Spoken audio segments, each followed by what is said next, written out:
Malumunuz üzere bir yarım saat önce kendisi bulundu. Bize acile getirildiğinde ilk değerlendirmemizde vefatının üzerinden belli bir süre geçtiğini düşünmekteyiz.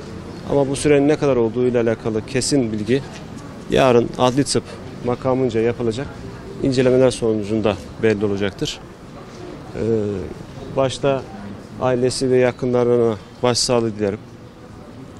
Antep halkına da aynı şekilde başsağlığı dilerim. Allah sabırlarını arttırsın. Oldukça fazla miktarda iskele malzemesinin üstüne düşmesiyle yüzlerce kiloluk bir ağırlık oluşturuyor. Başta baş bölgesi olmak üzere vücudun çeşitli yerlerinde ezilmeler oluşmuştu. Muhtemelen adli tıp otopsi sonucuna göre kesin neticeyi verir ama kafa travmasına bağlı bir kanama, ona bağlı ölüm gerçekleştiğini düşünmekteyiz.